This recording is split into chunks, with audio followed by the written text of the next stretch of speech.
Today, I'm tackling a crucial aspect of math education that can significantly impact how our children connect with and truly understand numbers. The difference between conceptual and procedural math. We've all been there. The relief when our child correctly follows a set of steps to arrive at the right answer. But is that true understanding, or are they simply executing a procedure? Today, we'll delve into the power of conceptual math, grasping the underlying reasons behind the math, versus procedural math, knowing how to perform the steps. We'll explore how to nurture both for a richer, more resilient mathematical foundation. Hey, homeschool mom, I'm Erica Sagert on the Intentional Homeschooler podcast with more actionable steps and encouragement for your homeschooling journey so you can confidently and intentionally homeschool your children without sacrificing your sanity. Grab a pen and paper, your favorite cup of brew, and let's get started. Recently, I was tutoring some students at the Learning Center. They are seniors and they have to pass a math competency, which is, showing that they have a baseline level of math. And as I was studying with them, I was watching them closely and realizing that one of them was simply trying to apply the right formula to the right problem. And sometimes the answer made absolutely no sense when you looked at the problem.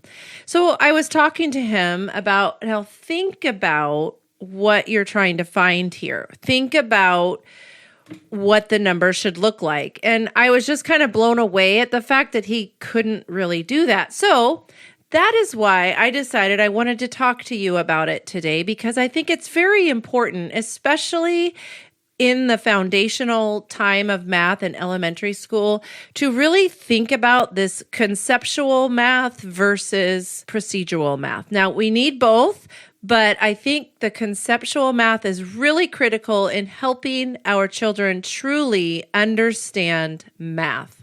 All right, think about with me for a minute about learning a new recipe. So you could simply follow the instructions step by step. Now that would be procedural. You might get a delicious result, but do you truly understand why certain ingredients are combined or why a specific technique is used? Now, imagine understanding the role of each ingredient, the chemical reactions involved in baking, and how different techniques affect the final outcome. That is more conceptual. The same holds true for math. Procedural math focuses on memorizing rules and algorithms, the how-to, while of course this is certainly important for efficiency. A sole focus on procedures can leave children feeling like math is just like the series of arbitrary steps to be followed without grasping the fundamental ideas at play. So conceptual math, on the other hand, emphasizes the why. It's about understanding the relationships between numbers, the meaning behind the operations, and the logical structures that are the underlying factor in mathematical concepts. So it's about building a robust mental model of how numbers work. All right, so the danger of leaning too heavily on procedural math is that while it might yield correct answers in the short term, it can lead to a fragile understanding of math.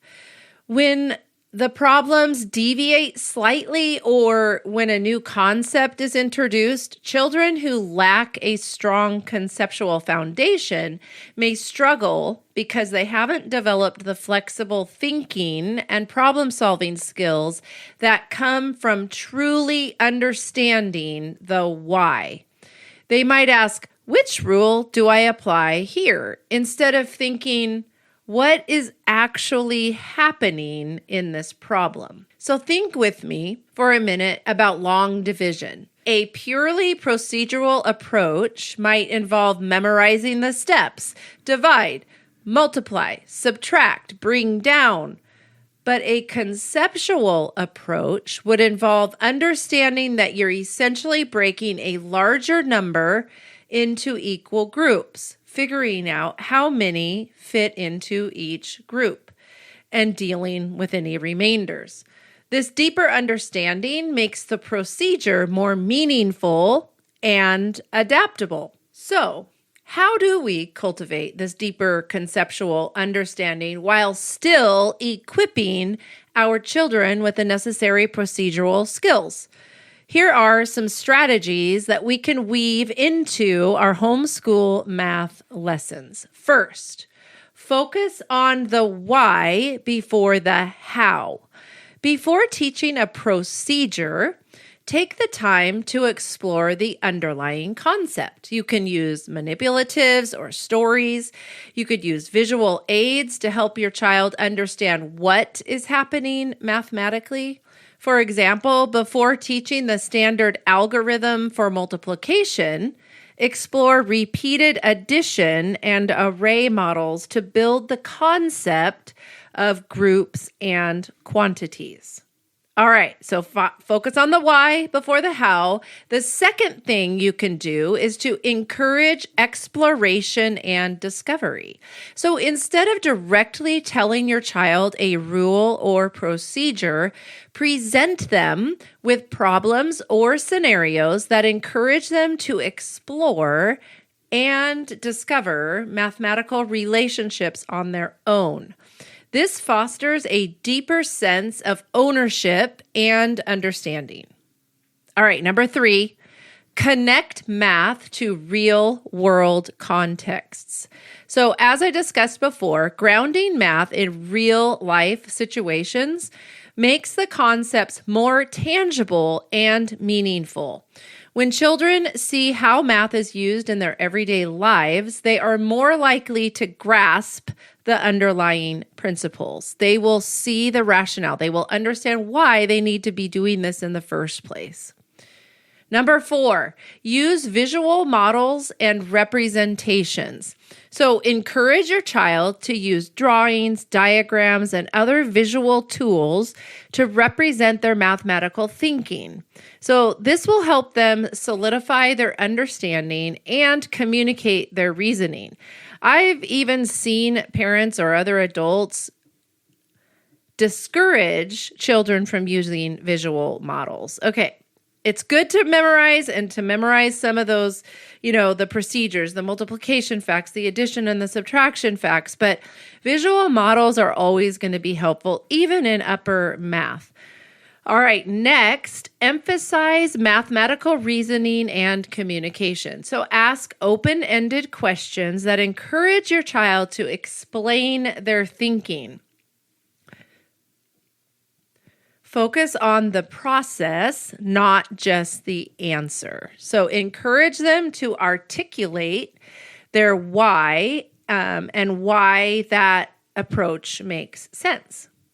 All right, next, don't rush to abstraction. So allow your child plenty of time to work with concrete materials and visual representations before moving on to abstract symbols and procedures. So a strong foundation in the concrete will make the abstract much easier to grasp.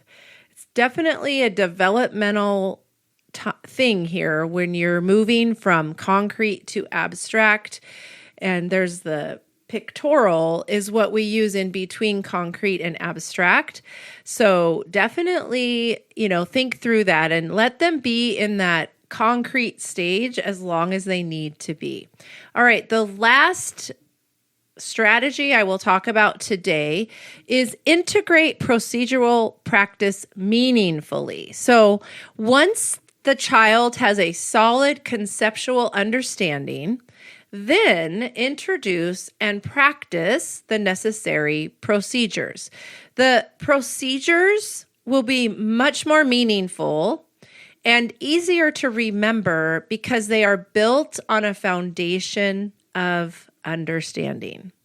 So I highly encourage you, when you're looking to choose a math curriculum, find something that has both conceptual and procedural. Now, you might not be able to find a curriculum that has a really good blend, but if you get one that leans toward one or the other, definitely add the opposite. So if Life of Fred, for example, that is definitely heavy on the conceptual. If you're going to choose something like Life of Fred, you're going to want to add something that fosters that procedural aspect as well.